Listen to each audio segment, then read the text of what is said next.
All right, Professor Maria, can we give her a round of applause? Well, I'm so glad to be here today, sharing my work with you for the second time this year. I confess I had to recover because the previous exposition made me cry a lot. So I thank you very much for that. I find the whole conference very meaningful for me. I'm so thankful again for this. So my name is Maria Lucila. I'm from Argentina. I'm a psycho-spiritual healer. I said this already. Okay. I'm not sharing a scientific outlook today. I am devoted to encouraging people to approach conscious development because I firmly believe that the inner peace and interconnectedness we experience fosters a sense of social responsibility that may impact on collective harmony. The title of my lecture is How to Access Healing Expanded State of Consciousness, or the ICSP explained, which we will find out what it is. Let us start by defining today's main concepts. See here. Okay. So the regular individual state of consciousness implies perceiving ourselves as isolated from the rest of reality, leading to an existential void. I mean it in the Western conception, not the body's void. Thanks, Shaggy. Shaggy, thank you for saying that the other day.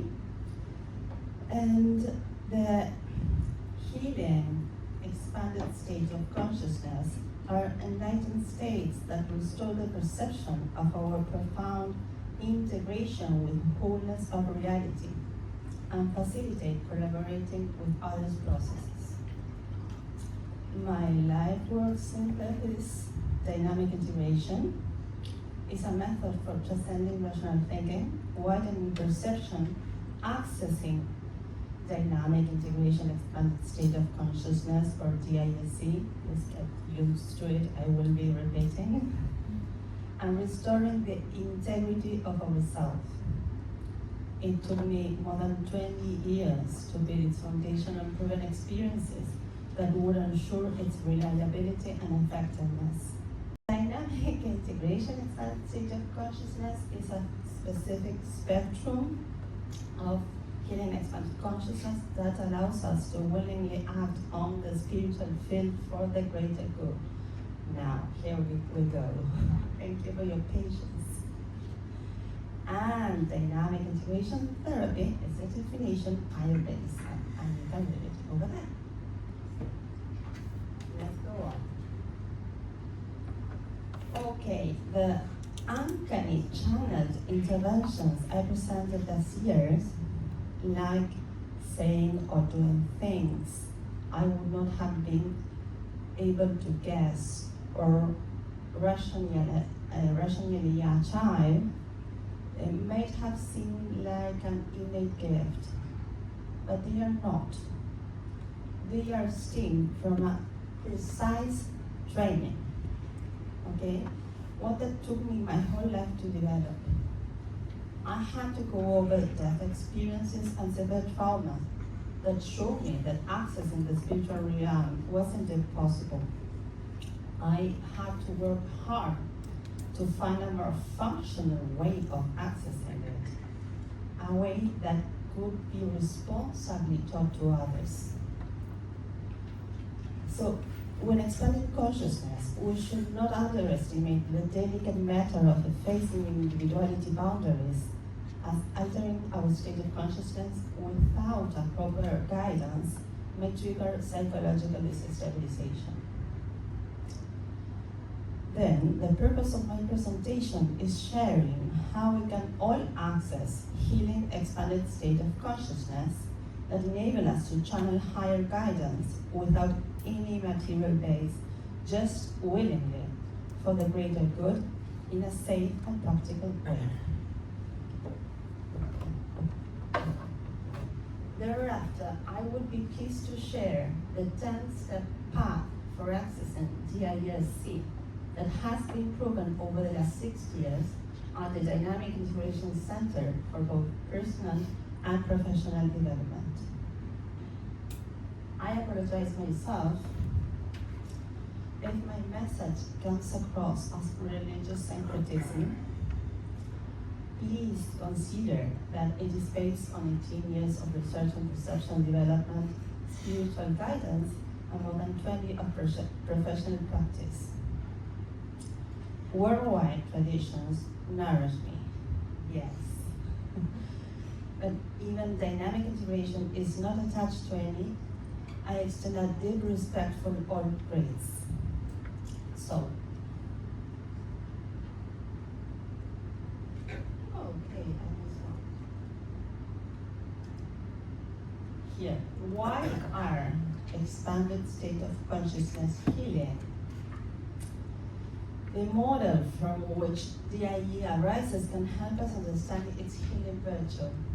Today, I will simplify it for agility and didactic purposes. My experience suggests that we suffer because our individual consciousness perceives itself as disconnected from everything else.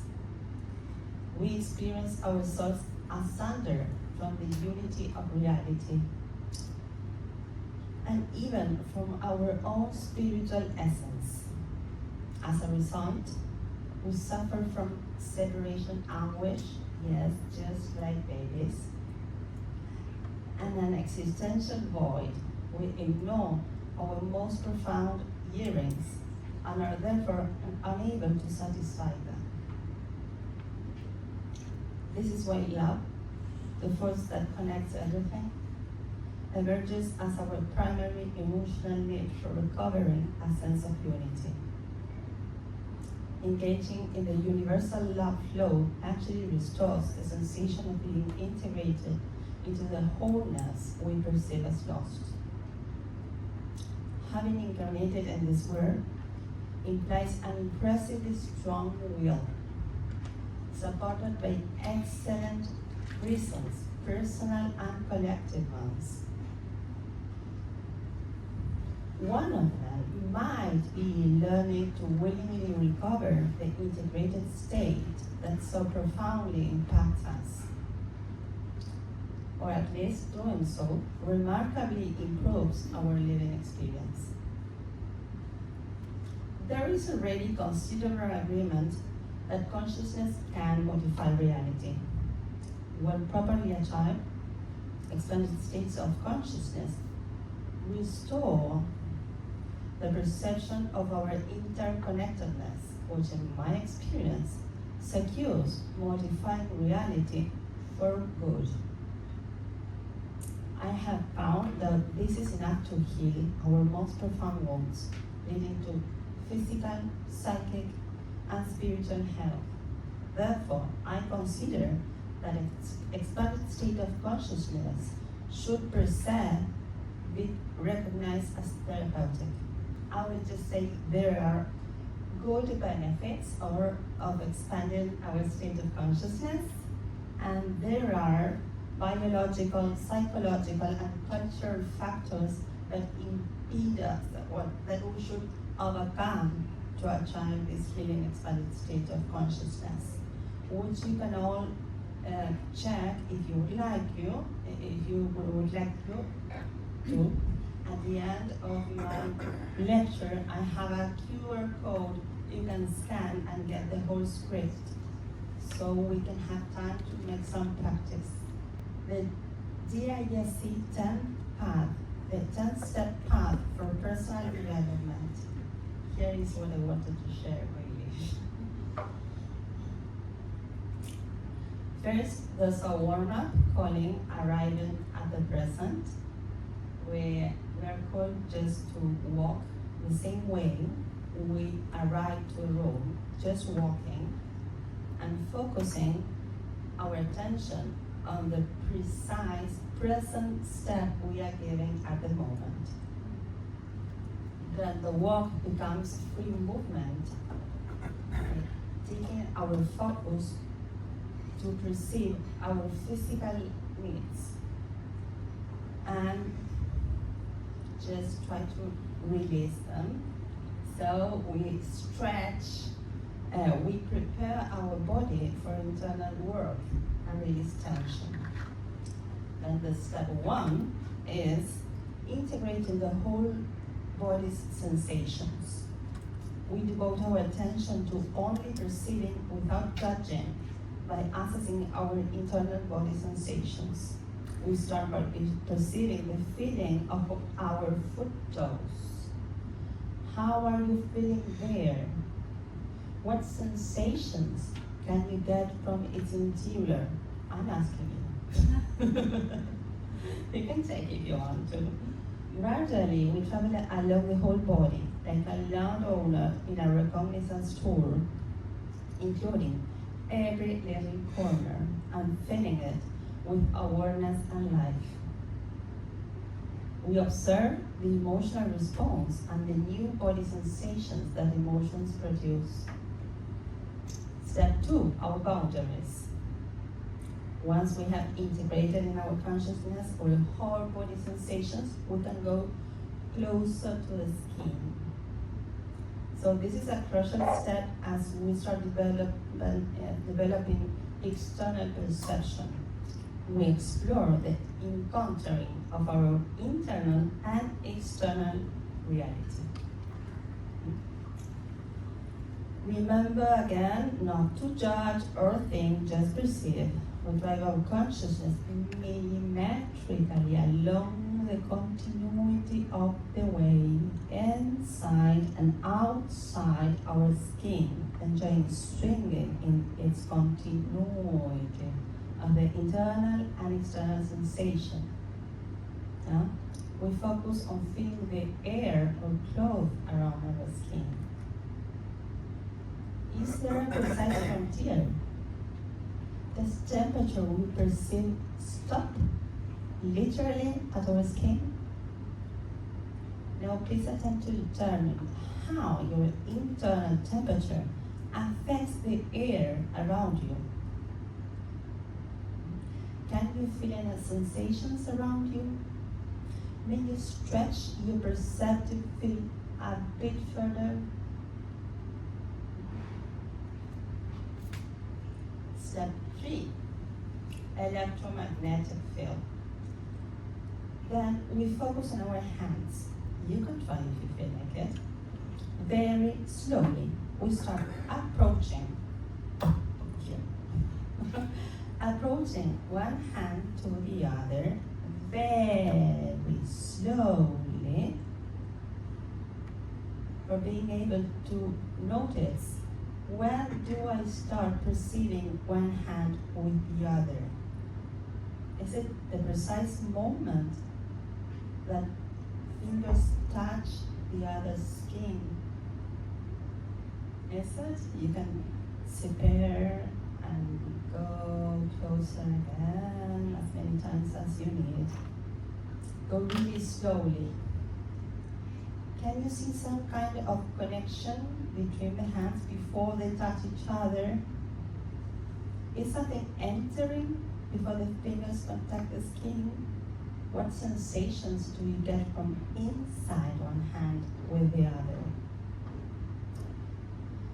Take your time, and you can also do it this way. One hand like this, and the other very slowly, softly, and millimetrically go closer, closer, closer. Not touching, get to touch, don't touch, get to touch. Okay, like waking up body sensations. It's not about an idea. Just wake up your flesh, your body, your sensations. Don't think, just perceive. Okay, and hey, come on. What is it that I am feeling? Am I feeling? Okay? You may practice all you want. Learning to perceive an energetic field is an experience that can help us overcome the disrupted illusion of isolation and recover the integration state into the harmonious unity of reality. Step 4, manual management. It involves learning how to use our hands to influence different layers of reality, such as electromagnetic, energetic, and spiritual flow. This is a complex step, okay? I will only mention how do we start. There is a group. We start by slowly moving what we perceive inside our flesh, contacting it from outside. You may find when I feel the continuity of something, we won't say what, something that goes outside and also inside, and that continuity I can be a part of, and I can move it all along the arm. Okay? Just make sure that what you are moving outside is actually being moved inside. Okay? We can drive it all the way along our arm and get to the chest, to our heart core. There it is. Sighing means we produce a beneficial change. So I would love to see you all sighing. It might take some practice, but you might well do it if you feel like it. Step 5, voluntary energetic management. This is the practice of willingly doing the same without using hands. Just willingly. Okay? At this stage, we leave the material base of work and consequently fastening our psychic structure to reliable roots becomes fundamental. Okay? Let us move on to the next question for further explanation. How can we avoid mental health risks?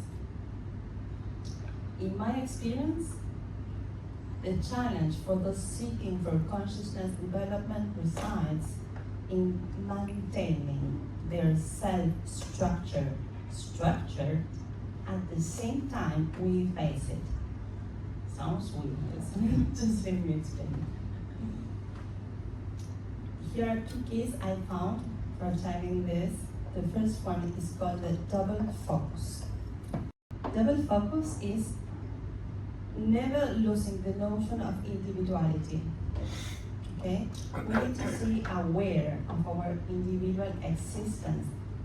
At the same time, we consciously integrate into the greater unity. Okay? We may experience the ultimate layer of reality and the immediate experience simultaneously. This is important, very, very important.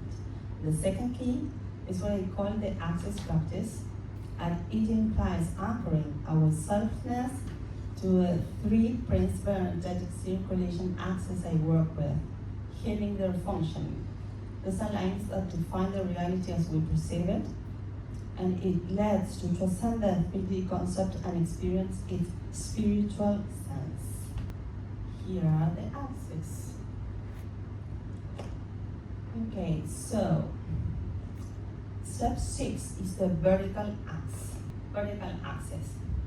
It runs along our vertical axis, covering our spine, down to the earth, up to the spine.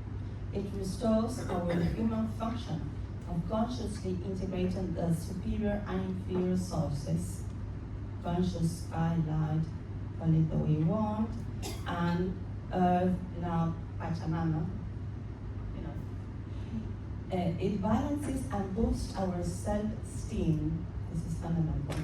Improves our self-reliance, and of course exercises double focus. The 7th step is horizontal social axis. It runs along our horizontal axis, covering our arms up to the exterior exchange and into our heart core again. It allows perceiving the healing and infinite love circulation. It's really healing, and it provides a profound feeling of reliability in the net we all are. Step 8, the anterior-posterior time axis. It runs along our anterior-posterior axis, covering our history from the beginning of the time to present and onward to the undefined future. It provides a reliable experience on the continuity of our identity, being personal and transpersonal at the same time. So the double focus here is unfolded and widened to a broader outlook. The triple focus, we may say, as we extend our consciousness, focuses are shown out like fractals, fractals. Step 9, lab core expansion. The axis work join at the center of our chest, vertical, horizontal, anterior, posterior, they all get joined here, okay? So, once we are nourished from the 3 axis nourishment, we just can step aside and let the residence of our spiritual essence express itself, grow. Yeah, it feels like incarnating. Myself, I've lived about 50 years just around here. 1 minute. Step 10. Spiritual essence and consciousness communion. This Cómo from transformation completes the restoration of the integrated state by merging our consciousness with our spiritual essence. It is the final state proposed for personal development. I will leave the other slides for those who scan the QR code, including the conclusion. And I hope you found my lecture meaningful and encourage you to ask any question you may have. Just please try to be concise so I can understand the question. Okay? Thank you. Good job, Professor Mia. Unfortunately, you solved your time, so there's no time for questions. But Questions at lunch, can you put, yes, at lunch, can you put up the QR Yeah, code? 'Cause sure. It's not up there. Wait. There we Here. There you are. You can scan it. You have this lecture and last year's too. Thank you very much. Excellent, thank you.